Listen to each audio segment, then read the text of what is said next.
The oldest known map of the world was made by... Wow, it took them decades! You always look so happy when you've got your nose in a book.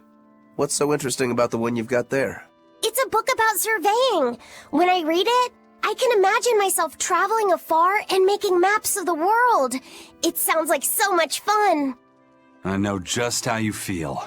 I know Magilu and the others don't understand. But I just can't help but feel excited when I think about us completing a map of the entire world. It's the thought of treasure that gets me more fired up. Obviously, there's treasure waiting to be unearthed too, but that's more of a bonus on the side. Crossing uncrossable oceans, going to lands where none have gone before. The voyage itself, the dance with death, these things hold value greater than that of any treasure. Ah, adventure! Truly the romance of the quest we call life. Laphicet, you had a map, didn't you? The one you dropped when we first met? It's a world map I got when I was with the Abbey, but I only checked out the places really close by. I could hardly call it adventure. There's more to adventuring than visiting far-off lands and sailing stormy seas, you know. Adventures are about achieving your ambitions and leaping across the walls we've built to protect ourselves, no matter the danger that waits on the other side. There are no big or small adventures. Even if I only went to Helavies and the Figal ice caps? Think of it like this. When you sneaked out of town without the Abbey noticing, when you walked the land and compared it to your map, how did that make you feel? It was scary, but fun. Exhilarating. Then it was an adventure. The map you made within yourself is a treasure that's only yours. Wow, my very own treasure! Whoa, awesome! I swear, the second he has a spare moment, he buries himself in his books. Knowledge opens up bigger worlds. I imagine that back when Teresa was bossing him around, reading was a fun escape, an adventure in and of itself. What's up, you guys? You're reading a pretty hard book there, aren't you? This? It's about dinosaurs.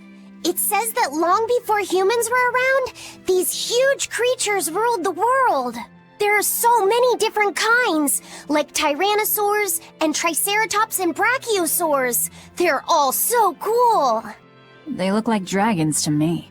They look similar, but dinosaurs couldn't live inside volcanoes, and they didn't do well in the cold either. But they were crazy huge and strong. Nothing else could even compete with them. I bet they would have made for great sparring partners. I think this Gigantospinosaurus might be my favorite. Those two huge points jutting out from both sides of its body make it look just like you and your two swords. Actually, it's also known as the dual-bladed dragon. Wow, it really does sound like a perfect match for me then. Okay, so if they weren't dragons, what were they? They look a lot like lizards. Maybe they're like my ancestors or something. But you used to be a human. Damn, I think I might have gotten a bit too used to this new body of mine. I wonder if their tails can fall off too. I saw Benwick and the other crew members get into a serious fight over whether cats or dogs were better. I don't get what the big deal is. I can't believe you could say such a thing! No conflict is more perilous than the one that has dogged mankind since the dawn of civilization! In the shadow of every war are the battles of dog lovers and cat lovers. Between each side lies a divide, maybe not all that deep, but unbridgeable all the same. I'd say we're lucky that the squabble you saw didn't escalate into anything more serious. I had no idea it was such a big deal. So what side do all of you fall on? I am, without a doubt, a cat person. Cats and witches have a long history together. Personally, I prefer dogs because they can cohabit with humans while following rules. But I like cats too, because they're cute. What about you, Rokuro? Shigure liked cats, so I don't. But I like dogs even less, always wagging their tails for their masters. I feel the same way. Dogs will trade anything for food. Learning tricks, wagging their tails, getting friendly, and in time, even forgetting to howl. I think that's too cynical. Dogs make efforts to please humans so that we can live together. They're friendly and compassionate creatures. Then does that make you a cat person, Aizen? Actually, I like squirrels best. When I lived with my sister, the nearby forest had lots of nice, fluffy squirrels that would let me pet them. This isn't about squirrels. It's about cats and dogs. You have to pick a side. If I had to choose, yeah, it'd be cats.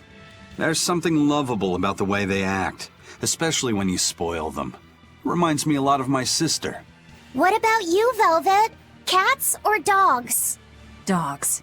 They don't betray you. You always have to be so serious, don't you? So Velvet and Eleanor like dogs, while Magilu and Eisen prefer cats. And Rokuro doesn't care for either one. That makes you our tiebreaker, kiddo. The fate of this showdown is in your hands. It is? Now that you're no longer the Abbey's dog, perhaps you're thinking of being one for Velvet's column? What has that got to do with anything? We're just talking about which animal we like. If you're getting so angry over this, he's going to have no choice but to pick dogs. I just told you. No more fighting!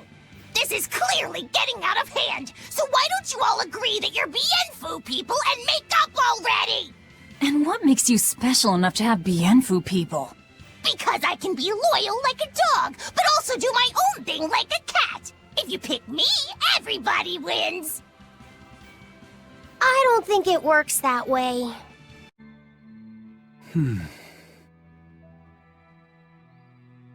Hey, Eisen. What's it feel like to get a letter? I don't feel anything, nor do I want or need to.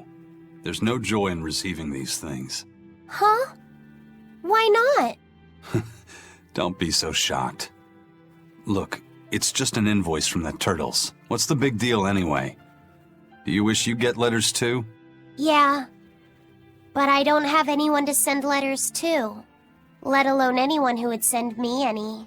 Laphicet, I've got a letter for you. What? Really? Who could it be from? The sender is... Bienfu? Yep. You got a letter from yours truly. I figured you'd be wanting someone to send you a letter right about now, so I wrote one up for you. What do you think? You're happy, right? Oh, yeah. Thanks, Bienfu.